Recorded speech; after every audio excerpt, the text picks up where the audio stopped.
उन्हाळ्यामध्ये कैरी मिळायला लागली की आपण कैरीचे वेगवेगळे प्रकार करतो. त्यातली हा एक पदार्थ आपण चटपटीत चवीचा कैरीचा प्रकार करणार आहोत. एकदा बनवला की महिना काय वर्षभर आरामशीर टिकेल. हा पदार्थ आपण प्रवासासाठी किंवा लहान मुलांसाठी सुद्धा देऊ शकतो. ही कैरीची कँडी अगदी लहान मुलांपासून तर मोठ्या माणसांपर्यंत तोंडाला अगदी चव देणारी आहे. तर नमस्कार, मराठी स्वयंपाकमध्ये आज आपण करतोय वर्षभर टिकणारी कैरीची कँडी. ही कँडी करायला खूप जास्त अवघड सुद्धा नाही, एकदम कमी साहित्यात तयार होते. या कँडीची रेसिपी पाहण्यासाठी व्हिडिओ शेवटपर्यंत पहा. तसेच तुम्ही चॅनलवर नवीन असाल तर चॅनलला नक्की सबस्क्राईब करा. चला तर मग लगेचच रेसिपीला सुरुवात करूया. तर कँडी बनवण्यासाठी मी या ठिकाणी 3 मध्यम आकाराच्या कैऱ्या घेतलेल्या आहे. त्यातील मी एखादी छान अशी पिकलेली कैरी घेतलेली आहे. तिला आपण स्वच्छ धुवून घेऊया. तिचा जो देठाचा भाग असतो त्याच्यावरचा संपूर्ण चीक आपण काढून घेऊया. स्वच्छ आपण कॉटनच्या कपड्याने पुसून घेतली आहे आणि कैरीचे संपूर्ण साल आपल्याला या ठिकाणी काढून घ्यायचे, कारण कैरीचे जे साल असतात ते जराशे तुरट लागण्याची शक्यता असते. त्यामुळे आपण सर्व साल काढून घेतलेले आहे. तर मी या ठिकाणी 2 कैऱ्या घेतल्या आणि एक मध्यम आकाराचा पिकलेली कैरी घेतलेली आहे. यामुळे आपल्या कँडीला रंग छान येतो. त्यामुळे मी या ठिकाणी एक पिकलेली कैरी घेतलेली आहे.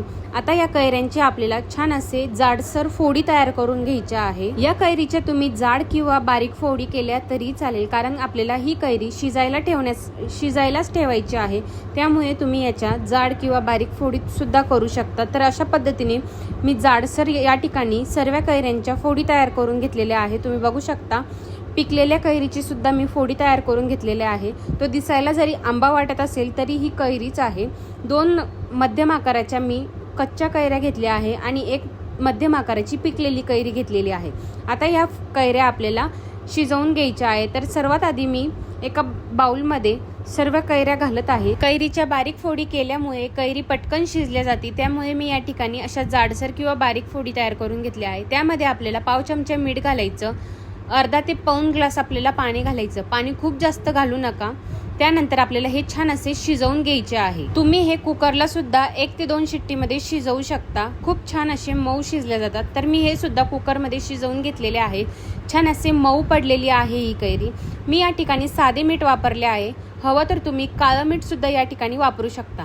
तर हे सर्व मिश्रण मग कैरीचं एका चाळणीने आपण गाळून घेऊया, किंवा तुम्ही हे मिश्रण मिक्सरला सुद्धा फिरवून घेऊ शकता. त्याने सुद्धा छान असे बारीक होईल. आता मी कैरी शिजत असताना फक्त मिठाचा वापर केला आहे. तुम्ही मिरे किंवा दालचिनी सुद्धा घालू शकता. त्याने सुद्धा या कँडीला टेस्ट छान येते.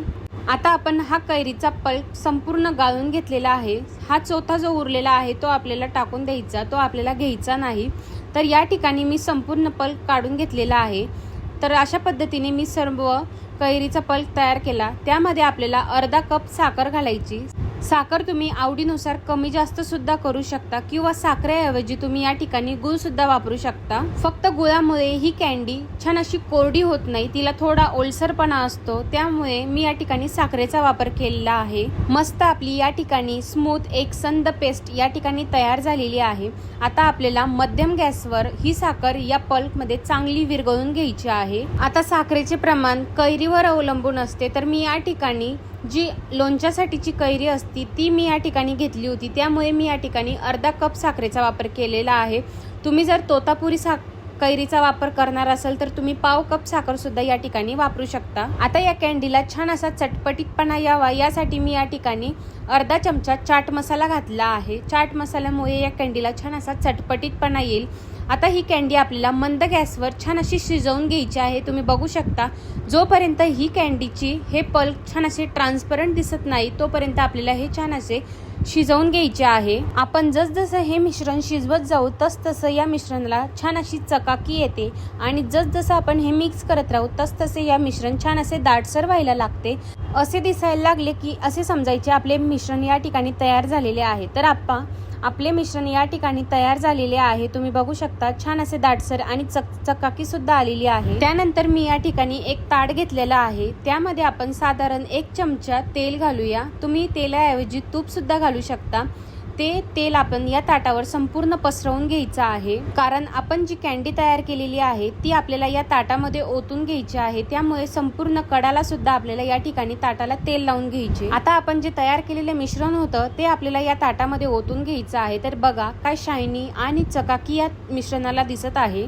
आणि तुम्हाला लक्षात आला असेल छान असा ट्रान्सपरंट हे मिश्रण आपल्याला दिसत आहे आणि हे मिश्रण अशा पद्धतीने पसरवून घ्यायचं किंवा अशा पद्धतीने टॅप करून घ्यायचं म्हणजे सगळ्या बाजूने मिश्रण एकसारखं पसरल्या जातं आणि आपल्याला हे मिश्रण 2 दिवस फॅन खाली छान असे वाळवून घ्यायचे आहे। मी 2 दिवस हे मिश्रण फॅन खाली वाळवले आणि फक्त 2 तासासाठी उन्हामध्ये ठेवले तर हे बघा 2 दिवसानंतर याच्या कडा आपोआप सुटायला लागलेला आहे आणि हे मिश्रण छान असे घट्टसर तयार झालेले आहे। जशी आपण आंबा पोळी करतो तशाच पद्धतीने ही आंबा पोळी या ठिकाणी बनवून तयार झालेली आहे। तुम्ही बघू शकता मिश्रण छान असे ट्रान्सपरंट सुद्धा दिसायला लागलेले आहे, छान असे घट्टपणा सुद्धा आलेला आहे। याला बघा चकाकी छान अशी आलेली आहे, रंग सुद्धा या कॅन्डीला छान असा आलेला आहे। कुठल्याही प्रकारची चिकट किंवा चिवट या ठिकाणी दिसत नाही, छान अशी शायनी या ठिकाणी आपली पोळी तयार करून झालेली आहे।